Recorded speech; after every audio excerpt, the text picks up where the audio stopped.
अस्सलामुअलैकुम। ये नौकरियां हैं मिनिस्ट्री ऑफ डिफेंस की। मिनिस्ट्री ऑफ डिफेंस में जो नौकरियां आई हैं तकरीबन 350 के करीब 250-300 के करीब ये नौकरियां हैं। इसमें जो सीटें आई हैं वो कुक की हैं, सैनिटरी वर्कर की हैं और मैस वेटर की हैं। और इसमें जो लोग अप्लाई कर सकते हैं, आपका ताल्लुक पंजाब से है, चाहे सिंध से है, चाहे खैबर पख्तूनख्वा से है, चाहे बलूचिस्तान से है, चाहे आज़ाद जम्मू कश्मीर से है, गिलगित बल्तिस्तान से है, आप इस पर अप्लाई कर सकते हैं।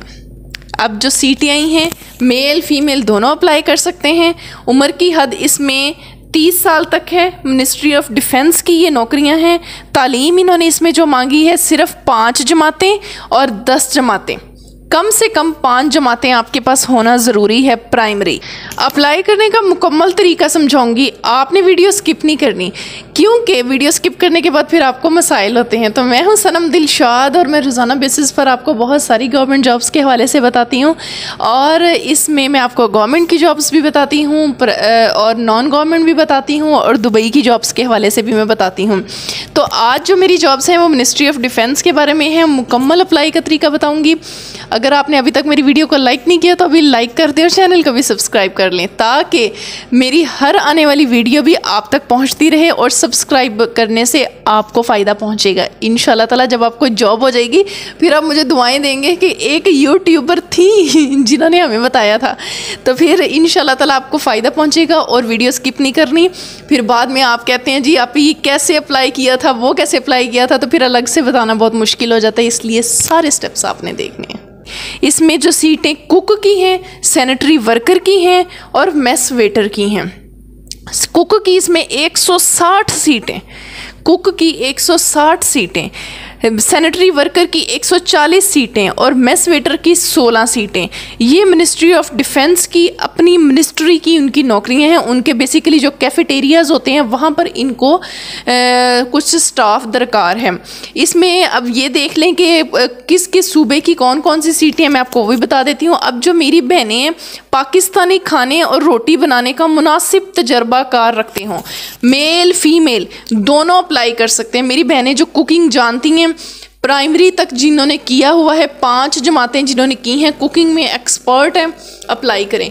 गवर्नमेंट के डिपार्टमेंट्स में जितना फीमेल्स को सिक्योरिटी प्रोवाइड की जाती है ना, मैं कहती हूँ कि सुभान अल्लाह, किसी की ज़रूरत नहीं होती कि ऐसे आँख उठा के भी बहनों की तरफ देख ले, क्योंकि इसमें सख्ती बहुत ज़्यादा होती है। सख्ती सेंस में कि कोई मेल इसलिए फ़ीमेल की तरफ ना आंख उठा के भी नहीं देख सकते। इसलिए मेरी बहनें बिल्कुल नहीं ये समझे कि जी हम यहाँ पे कुक के तौर पे करेंगे तो पता नहीं क्या क्या, कुछ भी नहीं होता। जब आप जाएंगे ना आपको तब पता चलेगा कि गवर्नमेंट डिपार्टमेंट्स कितने सिक्योर डिपार्टमेंट्स हैं फीमेल्स के लिए। मेल भी कर सकते हैं, फीमेल भी कर सकती हैं। फिर उसके बाद पक्की नौकरियाँ, ठीक है, अल्लाह खैर करे, BS1 की हैं, आपकी पेंशन भी लग जाएगी जब रिटायर होंगी। तो आई डोंट थिंक सो कि इसमें कोई बैड चीज़ है। लाजमी करें, लाजमी करें।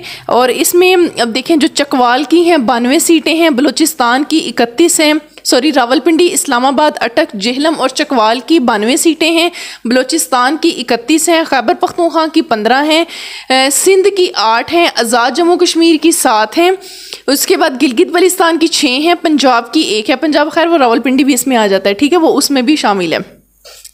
तो बात ये है सारा कोटा, लेकिन आप इसके ऊपर ऑल ओवर आप अप्लाई कर सकते हैं। अगर आप सैनिटरी वर्कर की बात करते हैं, 18 से 30 साल उसमें उम्र है। प्राइमरी उन्होंने मांगी है। बलूचिस्तान की 35 सीटें हैं, रावलपिंडी इस्लामाबाद की 30 सीटें हैं, खैबर पख्तूनख्वा की 28 हैं, उसके बाद सिंध की 21 हैं, गिलगित बल्तिस्तान की 11, आज़ाद जम्मू कश्मीर की 9 और पंजाब की 6 सीटें इसमें मौजूद हैं। उसके बाद मैस वेटर, होटलों में काम का तजर्बा रखने वाले अफराद काबिल तरजीह होंगे। जो मेरे भाई छोटे मुन्ने या बड़े भाई जो छोटे छोटे 18-18, 19-19 साल के जो होटलों पे काम कर रहे हैं, बस तर्क करें और नहीं काम करना, इस पर अप्लाई करें, आपको ज़्यादा तरजीह दी जाएगी, ठीक है। अगर आपकी नज़र में भी कोई ऐसे आपके सराउंडिंग्स में बच्चे हैं जो होटलों पे काम कर रहे हैं, उनको अप्लाई करवाएं। सरकारी जगह पर जाके काम करेंगे, आराम से ज़िंदगी संवर जाएगी। आहिस्ता आहिस्ता बंदा फिर राहें बहुत सारी निकाल लेता है। मैट्रिक किया होना ज़रूरी है, 18 से 30 साल। और इसमें रावलपिंडी इस्लामाबाद की भी सीटें हैं, आज़ाद जम्मू कश्मीर और गिलगित बल्तिस्तान की हैं। अच्छा जी, आखिरी तारीख जो है इसमें 24 सितंबर है और टेस्ट इंटरव्यू में आने वाले उम्मीदवार को कोई टीए तो नहीं दिया जाएगा, ऑब्वियसली वो खर्चा वगैरह तो नहीं देते हैं। अच्छा, इसमें जो है ना शॉर्ट लिस्टेड कैंडिडेट्स को बुलाया जाएगा इंटरव्यू के लिए। इसमें टेस्ट नहीं होना मेरे अंदाजे के मुताबिक, क्योंकि छोटी सीटें इन पे टेस्ट नहीं होना। डायरेक्ट इंटरव्यू के लिए आपको या तो आपने जो नंबर दिया होगा उस पर SMS आ जाएगा या ईमेल आ जाएगा, या आपका जो पोस्टल एड्रेस होगा ना जो आपने ऑनलाइन एप्लीकेशन में दिया होना है आपको, उसके ऊपर जो है वो घर पे लेटर आ जाएगा।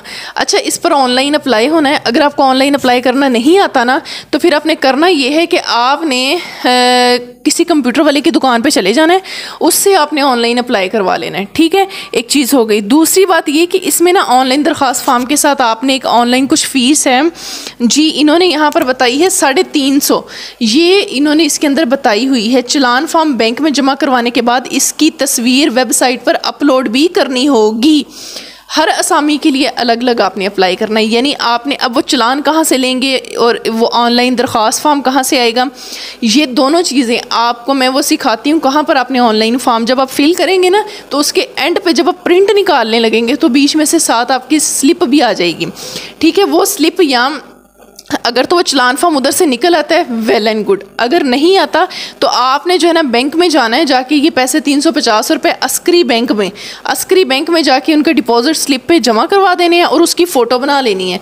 फिर जब आपने ऑनलाइन अप्लाई करवाने के लिए कंप्यूटर शॉप पे जाना है ना तो वहाँ पर आपने उनको ये दिखाना है कि ये मैंने फ़ीस जमा करवाई, इसकी फ़ोटो बना और ये उसके ऊपर उसने अटैच कर रही है। क्योंकि इसका ऑनलाइन अप्लाई होना है इस वजह से हमें उसकी फ़ोटो पहले चाहिए, सिर्फ अस्करी में ही जमा होनी है। ठीक हो गया। चलें जी, आज मैं अब आपको अप्लाई करने का तरीका बता देती हूँ कि आपने कहाँ पर जाकर अप्लाई करना है, क्या इसका तरीका है। चलें जी, आ जाए। ये देखें जी, ये इनकी ऑफिशियल वेबसाइट है मिनिस्ट्री ऑफ डिफेंस की। सही है, आपको पता है कि मैं हमेशा जब भी आपको जॉब्स का बताती हूँ मैं हमेशा ऑफिशियल वेबसाइट पे दिखाती हूँ। और ये देखें जी, इनकी पट्टी चल रही है यहाँ पे, vacancies announcement for the post of cook, mess waiter and sanitary workers, और यहाँ भी अनाउंसमेंट चल रही है। क्योंकि इसकी एडवर्टाइजमेंट में इन्होंने क्लियर मेंशन कर दिया था ऑनलाइन दरख्वास्त फॉर्म और ऑनलाइन फ़ीस जमा कराने की स्लिप वेबसाइट इस पर मौजूद है वेबसाइट पे। ठीक है, तो इसका मतलब ये हुआ कि हमने ऑनलाइन अप्लाई करना है। तो सबसे पहले हम जो है यहाँ पर साइन अप करेंगे। साइन अप मैं आपको करके दिखाती हूँ, फिर आपको लॉगिन, फिर आपने लॉगिन करना है। हमेशा सबसे पहले साइन अप करते हैं, तो साइन अप करके मैं आपको दिखाती हूँ, इन्फॉर्मेशन पुट करते हैं और देन फिर आपको मैं दिखाती हूँ। जैसे ही मैंने उसको इन्फॉर्मेशन दी है, क्योंकि वो ज़ाहिर हम अपनी पर्सनल इन्फॉर्मेशन यूट्यूब पे तो नहीं दिखा सकते हैं ना, तो जैसे ही मैंने उसको इन्फॉर्मेशन दी है साथ ही उसने कहा जी मैं आपका मोबाइल नंबर जो है ना अकाउंट की वेरिफिकेशन करूँगा। ये इसका सेकंड स्टेप है। सही है, तो यहाँ मैं अपना मोबाइल नंबर दूंगी तो मुझे एक OTP जो है ना रिसीव होगा। ये जब OTP रिसीव होगा तो फिर उससे मैं इसको वेरीफाई करूँगी। ये अब ये नीचे टाइम चल रहा है, इस टाइम के अंदर अंदर हमने इसको वेरीफाई करना है। देखें जी, ये कोड जो है ना आपको 4 से 5 मिनट के अंदर अंदर ये आपको आना चाहिए। अगर नहीं आता फॉर एग्ज़ाम्पल तो आप इधर से रीसेंड OTP करेंगे। सही है, क्योंकि मैं इस टाइम जिस एरिया में हूँ यहाँ पर मोबाइल के सिग्नल्स जो हैं बहुत कम आते हैं जैम्बर्स की वजह से इन माई ऑफिस, तो इस वजह से जो है ना मुझे अभी तक आया नहीं है, लेकिन मैं अभी बाहर जाऊँगी तो फिर वहाँ से मुझे ये आ जाएगा। तो फिर जैसे ही ये आता है तो फिर मैं आपको इसका थर्ड स्टेप लॉगिन करना भी बताती हूँ जी। जैसे ही मुझे OTP आया तो अब मुझे ऑप्शन आ गई थी लॉगिन की कि अब आप लॉगिन कर लें। फिर कह रही हूँ आपने सबसे पहले साइन अप करना है, लॉगिन नहीं डायरेक्ट करना है। जब आप लॉगिन करेंगे, फिर आप जब लॉगिन करेंगे यहाँ आप अपना CNSE और वही वाला पासवर्ड लिखेंगे जो आपने पहले लिखा था। फिर आप लॉगिन करेंगे और फिर आपने फ़र्दर जो है ना इसका अप्लाई करना है, जैसा कि आप नॉर्मली अप्लाई करते हैं। मैं आपको हमेशा बताती होती हूँ कि किस तरीके को आपने फॉलो करते हुए आपने अप्लाई करना है। उम्मीद करती हूँ आपको ये तरीका समझ आ गया होगा और मैंने अपनी तरफ से पूरी कोशिश की है कि आपके लिए ज़्यादा से ज़्यादा आसानी पैदा कर सकूँ और ज़्यादा से ज़्यादा मेरे बहन भाई अप्लाई करें और फिर नौकरी लगने के बाद मुझे खूब दुआएं दें। कम से कम ज़िंदगी में याद तो रखेंगे कि ना कि हर यूट्यूबर झूठा नहीं होता, हर यूट्यूबर जो होता है ना वो गलत इन्फॉर्मेशन नहीं देता। तो मैंने तो ये अपना चैनल इसीलिए शुरू किया था कि लोगों को फैसिलिटेट कर सकूं, लोगों की हेल्प कर सकूं और लोग इन नौकरियों पर अप्लाई करें। यकीनन मेरी इस वीडियो पर आने वाले लोगों को पहले मुझे पता ही नहीं होना था कि ये नौकरियां आई हुई हैं, तो फिर यहाँ पर दें मुझे दुआएं और मेरी वीडियो को भी लाइक करें और चैनल को भी सब्सक्राइब करें। और इस तरह से मैं ताकि रोज़ाना बेसिस पर आपको जो है ना मज़ीद अच्छी से अच्छी वीडियोज़ लेकर आऊँ और जो कम तालीम याफ्ता मेरे बहन भाई हैं उनको प्रमोट करूँ, उनको सरकारी नौकरियों में लेकर आऊँ और घर के सरबराह बनाऊँ। तो अपना बहुत सारा ख्याल रखें, दुआओं में याद रखें और इसके साथ ही मेरी वीडियो को भी लाइक कर दें। अल्लाह हाफिज़, अल्लाह निगहबान।